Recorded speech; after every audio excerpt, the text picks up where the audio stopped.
kibi nnyo nti bano baganda baffe ono Kizito muto wange Kizito Nsubuga talina DRA forms naye bali mu kumubbira Munnakasero bamuwadde almost throughout bitano bisatu mu ataano otegera bulungi zatafunye wajja wano kateeka wembe batandise trend ey'okumwongereza max webongerezako olukwago katono nerema muweera ddala nze banteeka gwe nafunye mwena mwategedde nti okuloda kwadde kubi attendance yabadde embi abantu tebazze nze mbadde mbasinga nga nina 65 balina 12 kamu 00 owali 00 ayongerawo 3 ebivuga 3 niwewuunya era ogatta byonna tebikwatagana waliwo yawedde afunye 30 niwongerawo 0 nafuna 300 naye mu bigambo kyasigaddewo 30 ontegeera bulungi ekyo returning officer tasobola kiraba kugamba nti eno kanjiteeke wabbali tujanalizing okusingakaawo aganya agiteekako si ono agenda okuleeta obutabanguko mu ggwanga ono aloza tuyita mmere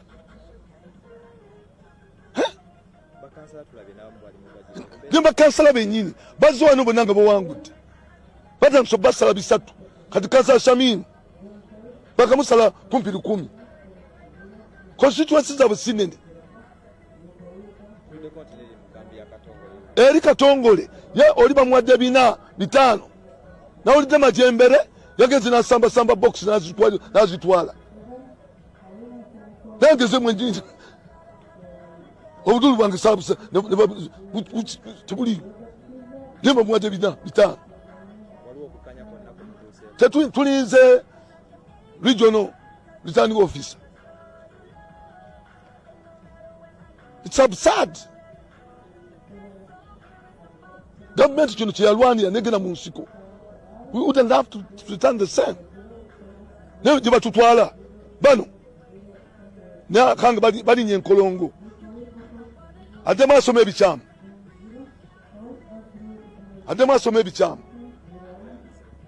It's unfortunate.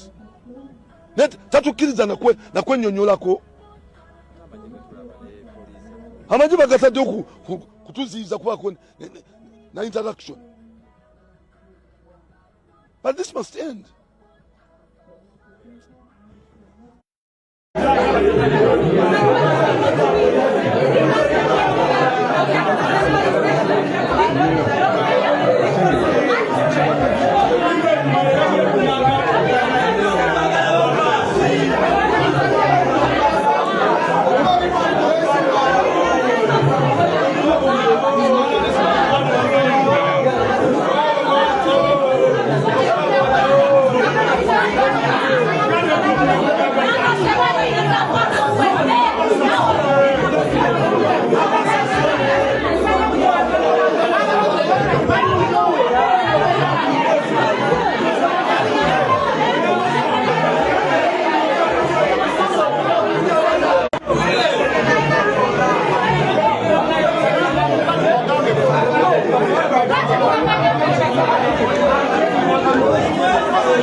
Bagenda kabba bagambe Nyanzi twamumala gwaddako.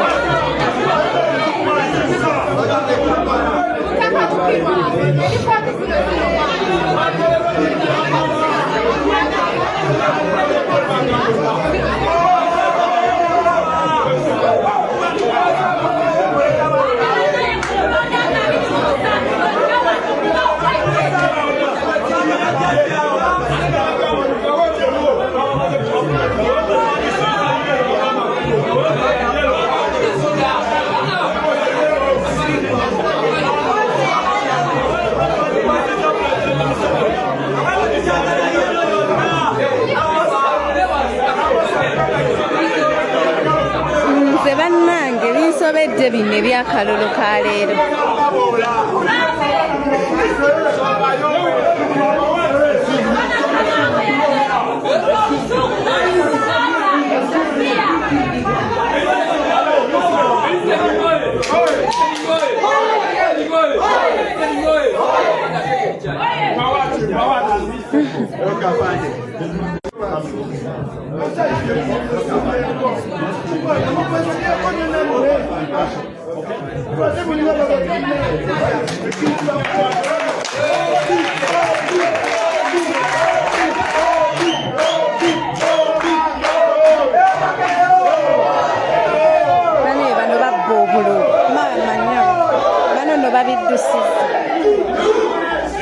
Babiddusiza o bagenzi.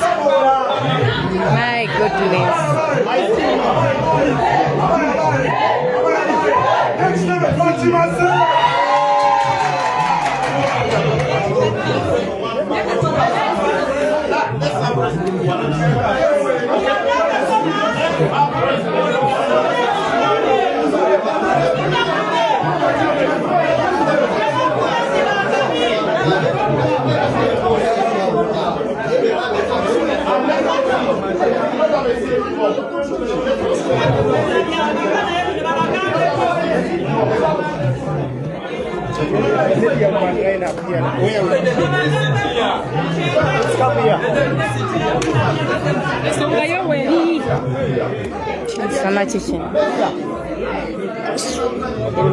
Gwe gukadde gwe gwasamirira setonja samira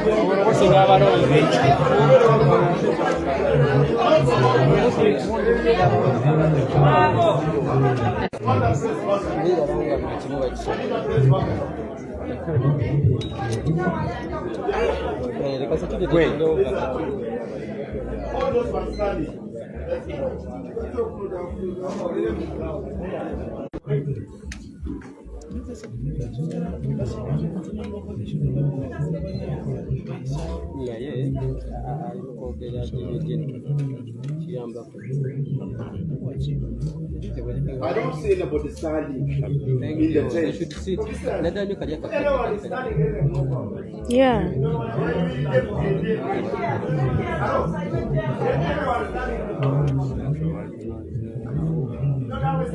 Thank you.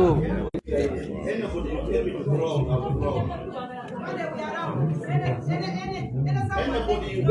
throw out, I will throw. We only one tent is organizing us. Why? Because they are reaching. They are reaching. If they were not reaching, we would be okay. If you have an issue, you raise it to her. She's here. She's the problem. She's going to start the session. This is a fresh session.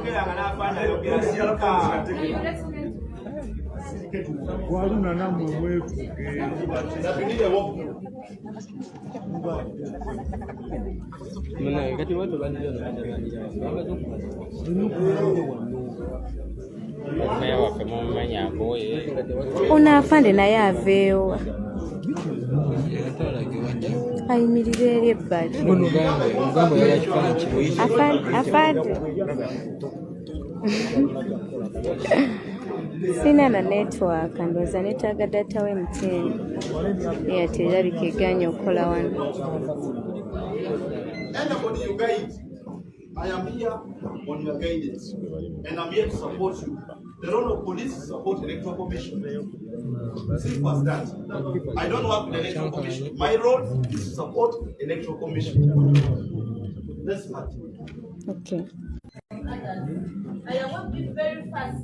We were here yesterday, we were here the whole night, we are here today. We are all equally tired. Now, for you guys, maybe your day started yesterday.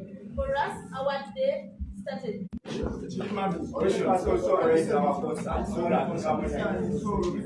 The concern is, before you came in, there was a distributed polling station, Utaka Ukiro, that had 35 in favor of the NRM candidate. She had been given 335. It is the points that brought the contestation that we are contesting. So the DR form is no longer in our custody. No, so when you are contesting, you put Tap your hand, we put it aside. Because we need to move. So that was When you're older, shall handle that part. How do I handle that part? The other day, one of the candidates was complaining that I can't go to polling station. But we cannot sleep in a tiny center.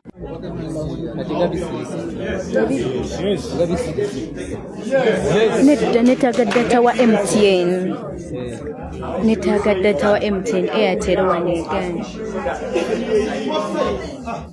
Even if you have a concern,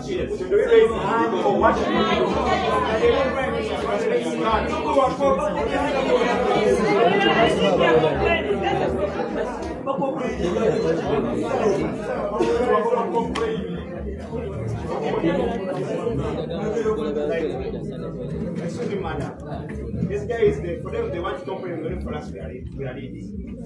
But for them they are leading for us we don't complain. I don't know what how we can do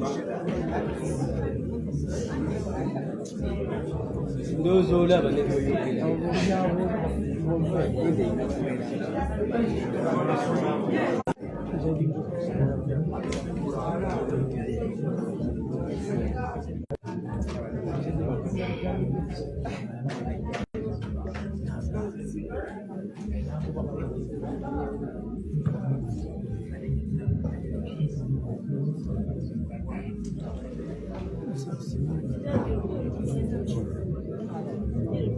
Tambika kazi gato.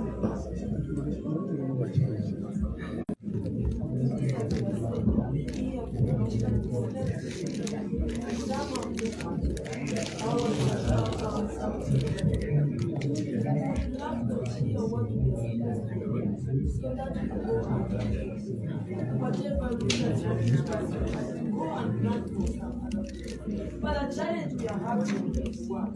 We are given time of campaign, meaning that anything happens, they complain. That is one. Two, another phrase.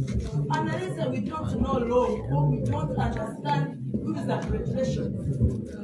The dearest law that is being read is from the